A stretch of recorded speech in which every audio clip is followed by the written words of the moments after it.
Welcome to Goku big fan club channel. வீடியோக்குள்ளே போகிறதுக்கு முன்னாடி லைக் அண்ட் சப்ஸ்கிரைப் பண்ணிடுங்க. இதுக்கு என்ன ரெசிபி பார்க்க போனா எப்படி ஹாப்பி ஐஸ்கிரீம் செய்கிறதுன்னு பார்க்க போகிறோம். 1 லிட்டர் மில்க் எடுத்துக்கிட்டோம். 1 லிட்டர் மில்க்குக்கு நாங்கள் 1 கப் ஃபுல்லாக சுகர் எடுத்துக்கிட்டோம். உங்களுக்கு தேவையான அளவு நீங்கள் மில்க்கு நல்லா பாயில் பண்ணிடுங்க. பாயில் பண்ணிவிட்டு ஹாப்பி பிஸ்கெட் எடுத்துக்கோங்க.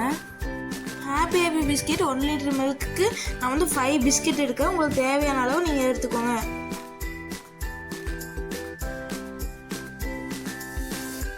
போது ஹாப்பி பிஸ்கெட் கார்டு சுகர் ஆட் பண்ணிக்கோங்க. இந்த மாதிரி நல்லா கிரைண்ட் ஆனதுக்கப்புறம் ஒரு பவுல் இல்லைன்னா ஒரு கப்பில் ட்ரான்ஸ்ஃபர் பண்ணி வச்சுக்கோங்க. ஆல்ரெடி நான் பாயில் பண்ணி வச்சுருந்த மில்க்கு கார்டை இந்த பவுடரை ஆட் பண்ணிக்கோங்க. பாயில் பண்ணி வச்சுருந்த மில்க்கை எடுத்து ஃப்ரீசரில் வச்சுருங்க. அப்புறம் நம்ம ஹாப்பி ஐஸ்கிரீம் ரெடி.